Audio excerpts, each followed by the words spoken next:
And howdy, folks. How you going tonight? I think I might turn off my weird-looking little background there. You're probably getting a bit of noise from me tonight. I apologise for that. I'm working under generator, and that does tend to make a little bit. I'll make that none. There you go. It does tend to make that just a little bit louder. So my apologies if you're hearing that through the microphones. How's your day been? Another typical day in Melbourne. Haven't left, and woke up to the sound of pitter patter on the roof, and it wasn't birds, it was rain. But wait a while, it all changes, and by this afternoon it was absolutely magnificent. I had an experience today on Melbourne's public transport system, namely the train. The journey in, not without its challenges.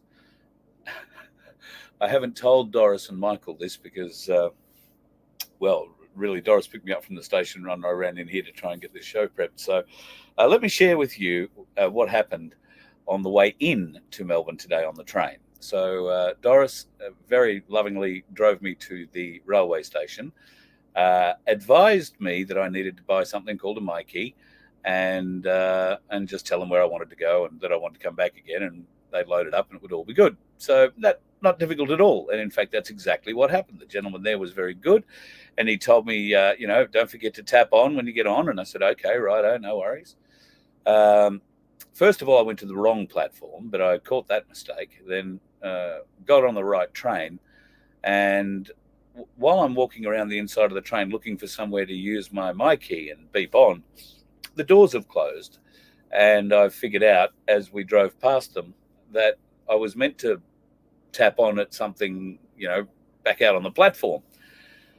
So I thought, bugger it, I'll just wait till I get to Flinders Street. And then I thought, no, I'll tap on at Flinders Street and I'm trying to get out. They're not going to like that. That'll be attention grabbing. Do I really care? I thought, no, ease of what I'm doing today. Let's try and do the right thing. So I thought at the next station, I'll jump off, I'll tap on and jump back on the train, which in theory is a great thing. But where my carriage pulled up was 100 meters from where the tap-on thing was. So I raced out and, yes, somewhere in the VicRail or whatever they call it these days, transport system CCTV network, there will be footage of me running along a platform. Running is probably extreme. Patrizia, don't go and get too excited. I was just walking very briskly. Parts of me were wobbling, I didn't know could.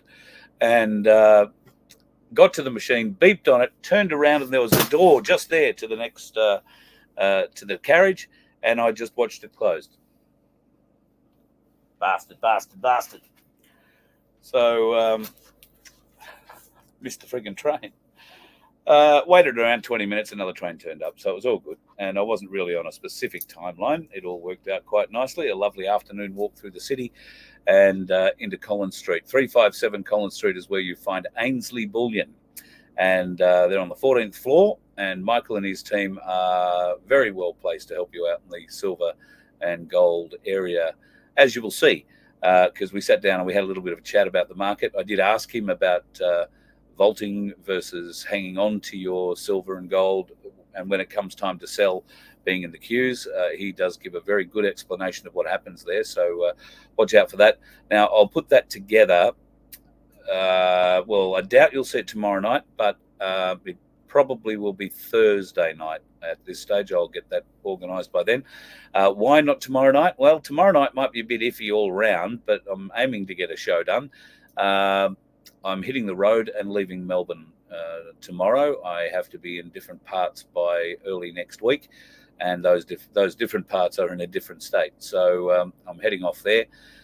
And eventually the plan is to get back to Queensland at some stage, and my daughter is missing me. We had a little bit of a text war this afternoon. Not really a war, it was really just the opposite. She was expecting me home this week, and I've let her know that that's not going to be possible, and probably be at least another week. Could be a bit longer before we get back, but we'll see what happens. And it largely depends on how the hydrogen performs on the fuel, because we will be running petrol only heading back to Queensland. So it's going to cost a little bit more to fill up when we get to the Bowsers, but in theory, we're going to go a great deal further on a tank of fuel. And, judging by the way it's looking and feeling at the moment, but I've only driven less than 100 kilometres with the hydrogen working. And it's all been stop, start, Melbourne traffic kind of stuff. It's really going to be good to feel it tomorrow, get it out, open it up, set up the cruise control, and plod along at 90, or 95 or whatever I can get out of her. It'll do a lot more than that, but it'll also swallow a lot more fuel. So trying to find that nice economical speed without becoming a speed hump to everything else that's travelling along the road, particularly the semi-trailers. When I'm not in it, if we're in a dual lane highway, that's okay. They'll go around me quite happily, but I don't like holding them up. The boys are running on a timeline. They've got only the certain amount of hours in a day they can drive. They want to get as far and as far as they can, as fast as they can legally, and getting caught behind caravans and motorhomes like mine is something I've experienced while driving buses up to far north Queensland, full of mask wearing, goggle swearing Sri Lankans and Indians. Well, we're about to change them over onto a bulk haul crew changeover.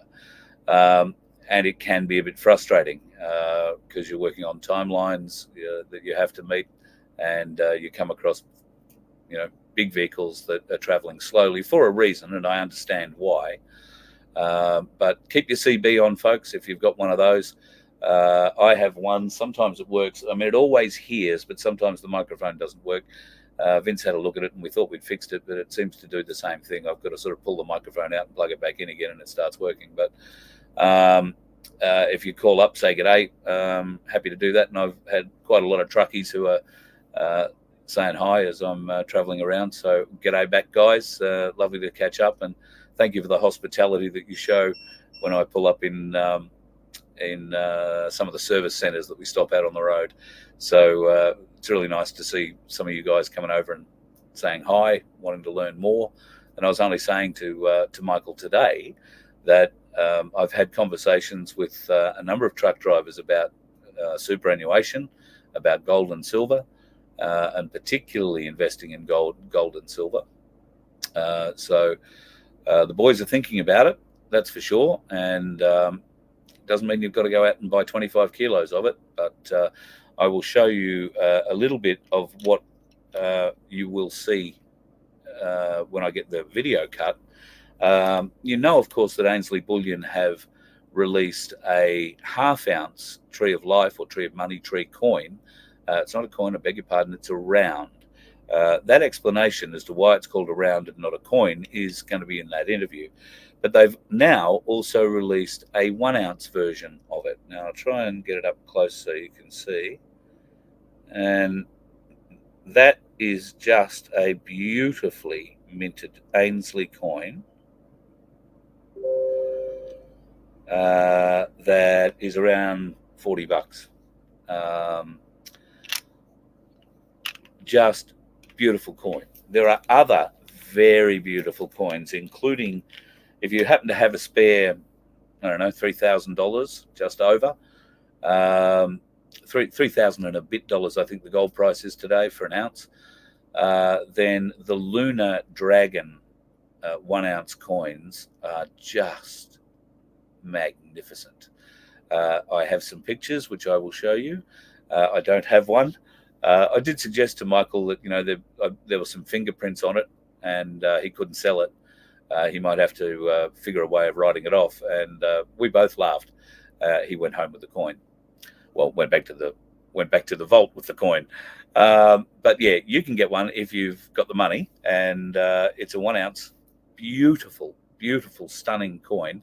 They are known to be collector's coins, these lunar coins, and if you are of a mind, grab this one because it's the most stunning one in years. They've changed the design, and they are of a limited run, so you know that the coin is going to appreciate regardless of the price of gold. He was telling me today that there are collectors particularly of these lunar coins, and they've created a series, so they might have them for the last, and they may well have inherited their parents' collection. Really interesting way or story of how they now every year keep going with the with the collection, and those collections now are worth more than their value of gold, just simply because they've been kept together. And I guess it's sort of like stamp collecting, but with something with actual value. And to stamp collectors out there, please bear me out. Both my father and my sister were avid stamp collectors. My father, for as far as I'm aware, had been collecting stamps from when he arrived in Australia, and he got my sister and I into it sometime in the 70s. And when I said he got my sister and I into it, he got my sister into it. I really wasn't into it at all, for whatever reason. But I used to collect some stamps if they came from overseas or whatnot, and I'd give them to her, and everything, went well. Who knew? Lisa got right into it and collected a lot of stamps. And I think when the old man passed, I think she might have inherited his collection as well, and which is only fair because she'd have the vaguest idea what to do with it. And at one point, she decided to go and get everything valued by someone. And she's got first editions of this and 4/4 corners of that, and that, and sticky this and non-sticky that, and on plastic and not in plastic. Oh, just got everything. Worth absolutely nothing, unless there was a collector willing to pay for it privately. And she didn't have any idea how to find those sorts of collectors.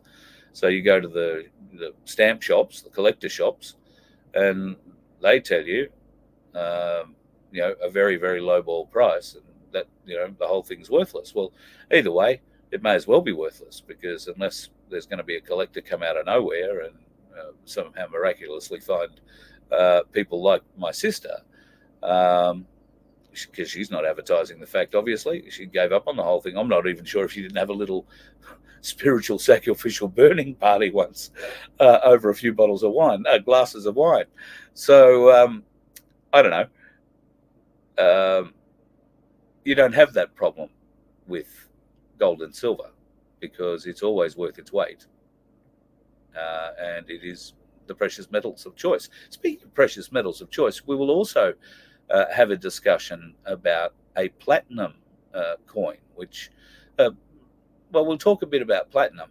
And Micheal offers up a very interesting appraisal of platinum, being the precious metal that currently is placed between silver and gold, if you like, when it comes to price.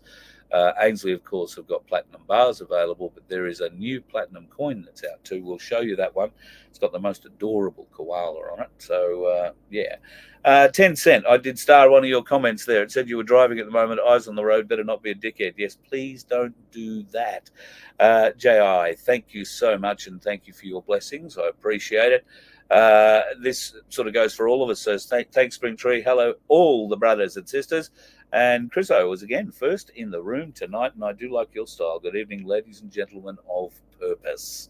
That says a bloody great deal. Yeah.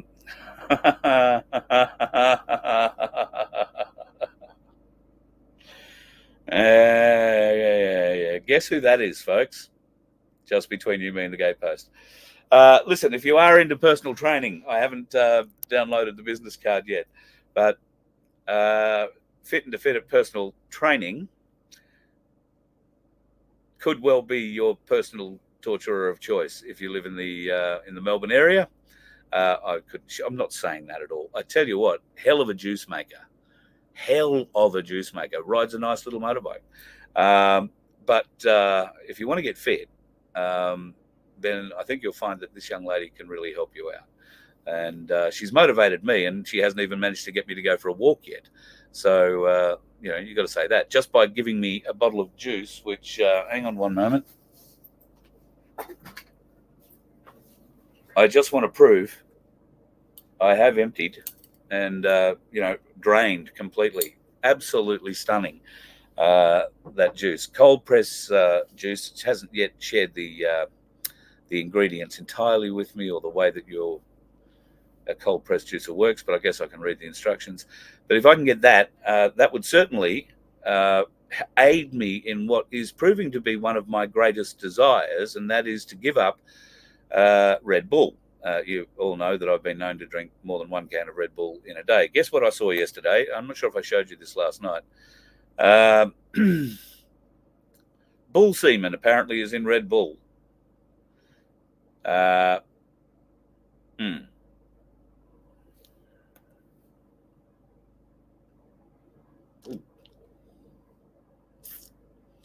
So I haven't had a can of Red Bull since I saw that.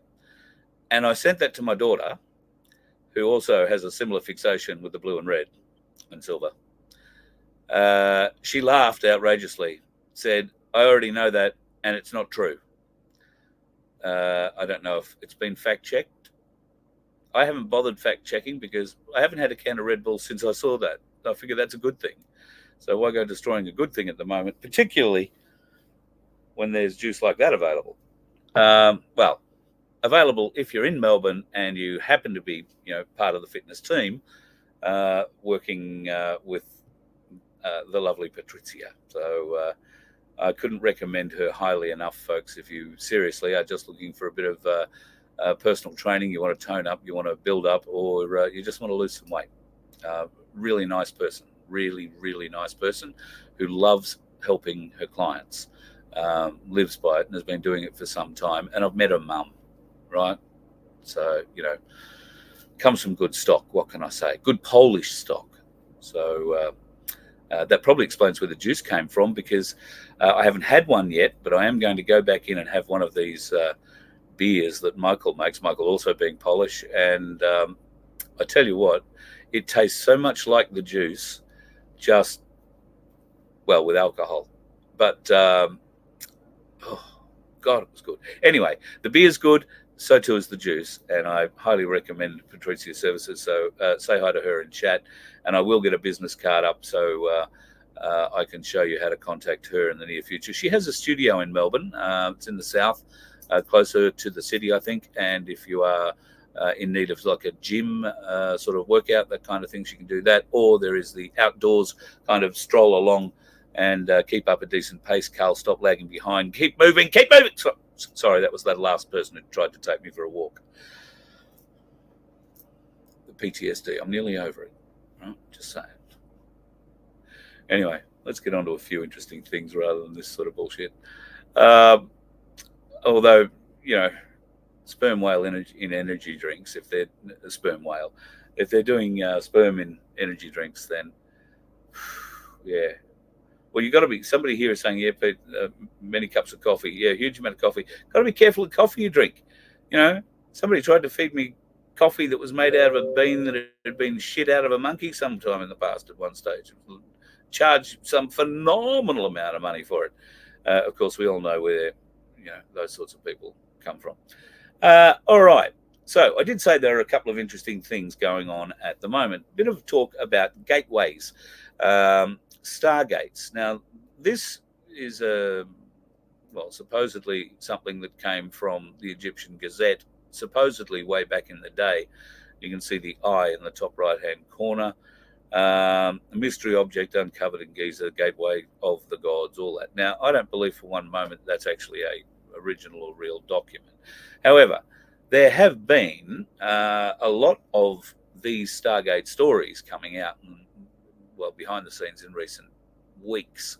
And they seem to be coming faster and faster. They want more awareness of Stargates.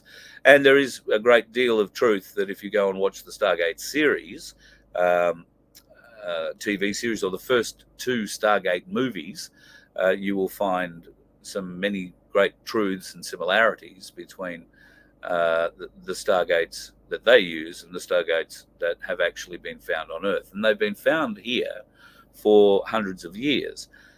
Mostly they've been destroyed. There was 2 of them, I believe, found here in Australia. We're not sure if one of them at least doesn't still exist somewhere to the west of that place, just to the west and south of Alice Springs. So we're pretty confident one still certainly exists. I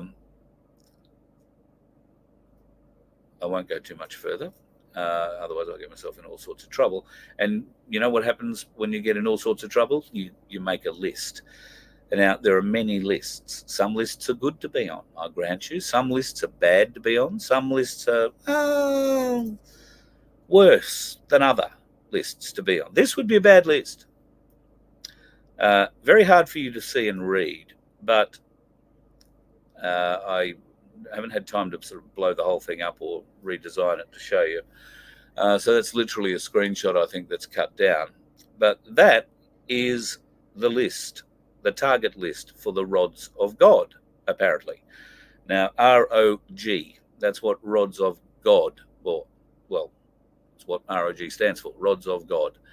Now, if you don't know what a rod of God is, then picture a telephone pole sized piece of tungsten that is loaded into a launch vehicle, sent up and put out like a satellite, and floats around in space, able to be directed wherever and whenever they like it. And at an appropriate time, should a target be identified and require, being knocked out, this piece of apparatus would open, and from it, under an ejection of gas that they use in sort of retro rockets, that kind of thing, to do steering and maneuvering and that kind of thing, it would be ejected from its canister and have a target system in mind. Essentially, what they can do is position this satellite over any portion of the world, and wherever they drop that thing, it just drops straight. And that is called a rod of God. By the time it reaches its target, it's doing 20 or 30 times the speed of sound, and it's used to destroy major infrastructure. Things like the Three Gorges Dam project, things like both White Houses, things like, the Arch of Baal, maybe. That, you might recall, is the Arch of Baal, or some people call it the Arch of Triumph. Now, this photo was taken in Syria, a place called Palmyra. This entire area was destroyed by ISIS in, I want to say 2018, but it might have been earlier than that. And they destroyed many, many, many things. They broke into museums and started destroying all sorts of ancient, what we thought were ancient things. That particular arch, here they are, still destroying things, carrying on like pigs. That particular arch was in history known as the Arch of Baal, or Bel, B-A-A-L, or for Baal, or B-E-L. For 2,000 years, you had to enter the city through that arch. And if you know your Bible, the story of Sodom and Gomorrah, you will understand that before the Great Flood, man had turned away from God. And this is one of the arches that they used to help, what people walked under and were spiritually influenced by back in those days. So it has always had connotations to the fallen one. Now, ISIS, we all thought, probably did the world a favor by tearing that down. Not that any of us really took much notice of what it was at the time. We were appalled at the damage that they were doing and the way that they were doing it. Just absolute heathens doing tremendously shocking things. But turns out there are other tremendously shocking things happening, and they happened in 2018.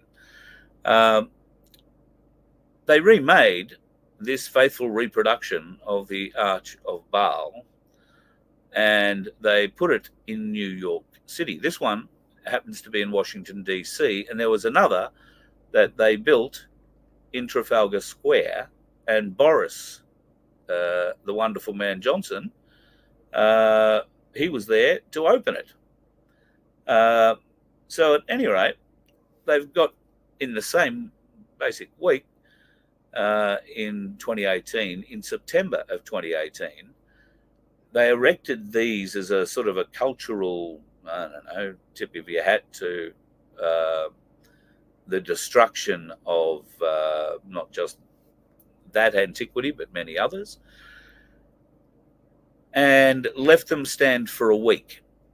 Now, that week, well, it's important to know where they were put. They were put in New York, right in front of the Supreme Court Justice hearings that were due to start the following week, where a couple of new justices were being put through the mill before being sworn in. Those hearings happen, I think, in the building behind. In Washington, D.C., they erected one there facing the Capitol, and the one in Trafalgar Square, of course, in the City of London. So they basically covered two of the three main points of the cabal's main cities, being the Vatican, London, and Vatican, London, and Washington, D.C. So the only difference here was they needed to influence the New York Supreme Court so that these two new judges would not be elected. And why didn't they want them elected? Because, well, there was a very large fight going on at the time about the abortion laws in America. And, of course, Satan, Baal, has been taking child sacrifice forever, and to have it made lawful or legal is an affront to God. So I'm gathering from my reading that this was a spiritual war at the time to try and stop those two justices getting elected. It failed. And just like Hillary, Hillary in 2016, this was designed to block something else for 2020. It failed. So these are just some of the things that are now parts of a jigsaw that I've sort of had and not really known where on the board they're meant to go.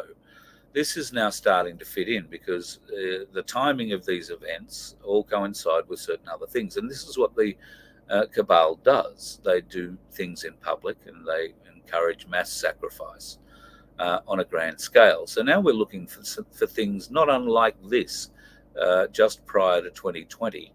And what happened there, of course, with the squirty bit. It's just, for me, just weird that this Arch of Baal is also known as the Arch of Triumph. So the Temple of Bel, the Arch of Baal, and if you look down to the bottom, they call it Palmyra's 20-foot Arch of Triumph, symbolically important monument, lays in ruins because of ISIS. It was a frenzied attempt to erase the past and profit from the illicit sale of leftovers. Well, that may well have been the case, but I just find it a bit interesting that the name is being changed, or maybe it had two names, because after all, there was a triumph at that time. They were winning. Sodom and Gomorrah essentially was real. The floods came to cleanse the earth. That's the biblical story. And we are in a biblical fight, folks, have absolutely no doubt. It's been a much longer spiritual war, I think, than it has been a kinetic war. And we haven't even got the public awareness yet that there is a kinetic war going on with it.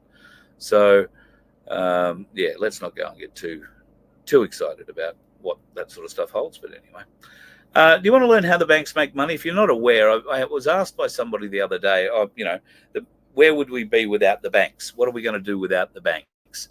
Well, the truth of the matter is there will be some form of banking system, some form of financial system I'll pick this stuff up in whatever comes next. What form that will take, I'm unsure. But it's a question that we broach in the interview with Micheal from Ainslie Bullion, which I think at this stage will be replayed on Thursday night in the show. But then I'll have some time to edit some pictures together and show you some of these magnificent coins. So, yeah, bear that in mind. Where do the banks make money? Well, the truth of the matter is they do it in a fairly sneaky way, but they are able to take $10,000 and turn it into $100,000 very, very quickly and keep you paying for it for a long, long, long time. Have a watch of this. So if you deposit $10,000 into the bank sets aside 10% or $1,000 and then loans out the rest of your money. The way it works is, say another person comes into the bank and asks for a car loan of $9,000. At this moment, the bank loans out the $9,000 from your original deposit. It isn't there anymore. The borrower then pays the person selling the car, and they go deposit the money into another bank, which is part of the same central banking system. This $9,000 is treated as a new deposit, and the process continues. The money gets redeposited and reloaned until the initial deposit of $10,000 becomes $100,000. The banking system just created $90,000 by loaning out your money. That's how easy it is. How many $10,000 car loans do you reckon the banks are doing a day? Just a question. I ordinarily don't go sharing too much from mainstream media, and I don't know that you'd necessarily call Sky mainstream, but they are compared to what we do. So an interesting thing popped up today from Corey Bernardi. Now, I used to think Corey, and I'm not completely convinced he isn't one of the good guys, but Corey went to the UN when he was still a politician. Malcolm Turnbull needed to get him out of Canberra because he was a disruptive influence to the plans that Turnbull had. So he thought, let's send him over to the UN. Let's put him into the champagne and caviar slush pit and convert him. And if they can't convert him, then we're going to have to get rid of him. That's my interpretation of why Corey Bernardi was sent to the UN for a 3-month inspection tour, if you like. He came back and was quite shocked at what he'd seen. Not that he'd seen what he'd seen, but at the excesses that he saw behind the scenes, the champagne, the caviar, the strawberries and cream, and maybe the other not so formally seen in public excesses that these people are known to enjoy. Some of those excesses usually wind up on a videotape or a camera somewhere, and that person winds up regretting it as it's held over them for the rest of their lives. Was it a case that they weren't able to get Corey Bernardi in some sort of compromising position to shut him up, or was it the case that they managed to get him in that position, and when he came back, he was so sick and tired of politics that he got out at the earliest opportunity and became a commentator? So he has his show on Sky News, so thank you to Sky News. Under the Fair Trade and whatever use agreement thing for videos, I'm going to play this for you. Let me explain how this is going to work. Cash will be phased out, and that process is already underway. It's no longer accepted for payment everywhere, and a previous government tried to ban some cash transactions and even cancel the $100 note. Once everyone is used to a purely digital payment means they can simply flick a switch to move the monetary system to the blockchain. You will not even notice this until it actually impacts you. Government could theoretically limit your ability to spend your money in any way they want to. And they'd also have total control over your money. Say you get a speeding fine. Why wait for the cheque to go? They can take the cash directly from your account. What if you go to a meeting for the wrong political cause? You could have all your money frozen, for example. Maybe you put something on social media that's deemed unacceptable. Well, it could be more than just your Facebook account that's stopped. A central bank digital currency is the ultimate tool of control. They even want you to have a digital ID. This is kind of like a driver's license for access to the World Wide Web. Are you starting to see a pattern here? Government doesn't really care about you. The politicians care about power and the bureaucrats behind them, they only care about entrenching that power, no matter who gets elected.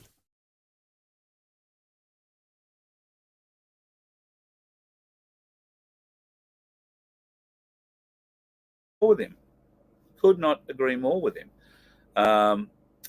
Keep an eye out. They are certainly trying to wiggle it in at the moment. And that big crash that happened with Optus the other day should have been a wake-up call to all the normies and to everybody else that you are just one plug pull away from your money, from your internet connection, from your phone connection, from your communications, your social network, your everything. One plug pull away, and you're not in charge of that plug, regardless if you've paid all your bills or not. And as he says, you won't have to worry about paying your bills. That'll all be taken from your account. And if there is no money in your account to pay it, then that will affect your social credit score, probably along with many other things.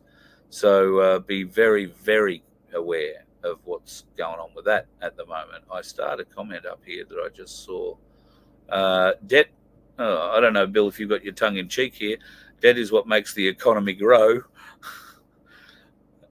I'd say you're a Labor economist, mate, if that's the way you think that it works.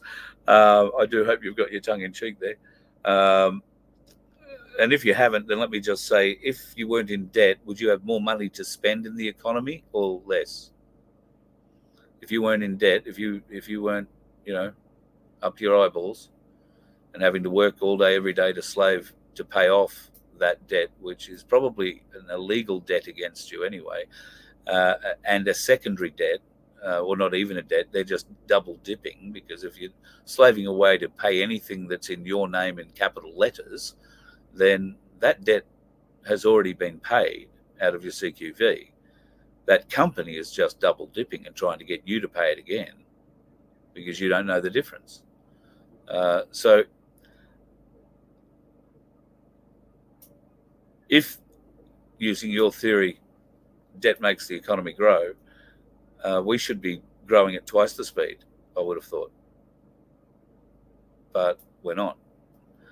So, yes, if you weren't having to pay all that off, if you had the money to buy your own house, if you had your money to buy your own car, if you had gold and silver, your body weight in it, then you wouldn't really have to worry about what the banks wanted. So, and you wouldn't have to worry about debt.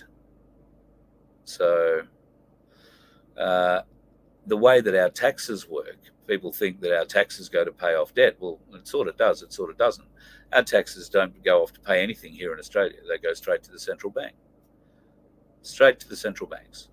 And then the government borrows money back off the central banks at obviously an interest rate, and we, the people, incur the debt. In spite of paying phenomenal taxes and phenomenal fees and phenomenal charges, the debt winds back with us. So that bears a bit more thinking about, I would have thought. Let me have a bit of a glance down here. I'm going to have a little shorter show than normal tonight because I'm hitting the road tomorrow, and I want to get out of town fairly early and hit the road. Got a few Ks to travel, catching up with a few people along the way, but because of the issues, not big mechanical issues, now it's more just a matter of cost. I've only got a certain amount of money left for fuel to get me back to Queensland, and now I'm not going to be able to run LPG, which I was kind of banking on because it's a lot less expensive than filling this thing up with petrol. So that option's now not open. It will be petrol only, and I'm expecting somewhere between 3 and 4 tanks to get back there, given the cirtaceous route I've got to take, because there's many places I've got to stop. Some places I've said I can try and stop, and some places I said I will stop. Some places I'm not going to make. So I'm sorry if your place is one of those, but I have to make sure that I can get back to Queensland.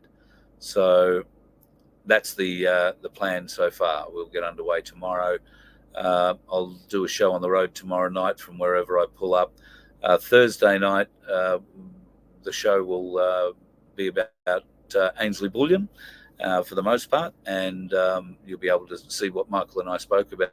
It was a very interesting chat, and Micheal, of course, will be the new CEO of Ainslie coming up next year, and it was interesting to see his insights for the future and hear those insights too. So be watching for that one on Thursday night.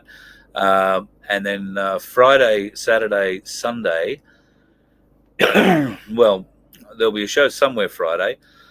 Saturday and Sunday, not completely sure. Monday, I hope to be over on the south coast somewhere, or the southwest coast, southeast coast somewhere.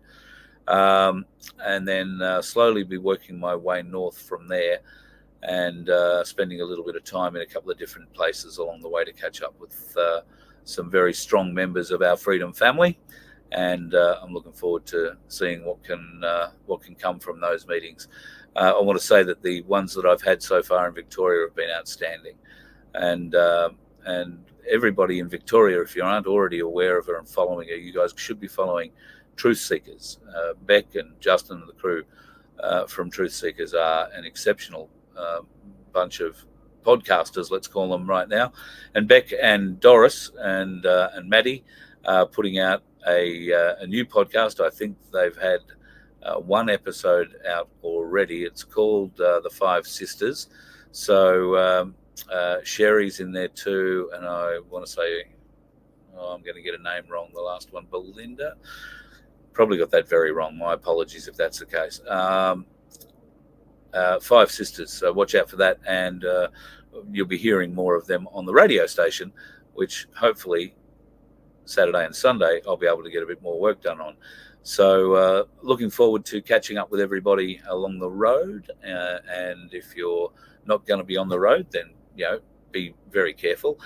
Before I leave you tonight, I did just want to say that there has been an interesting development in Victoria that other people may not be aware of, and that is that this woman, Erin Patterson, who's been accused of killing 3 people with poisonous mushrooms, has put her house up for sale.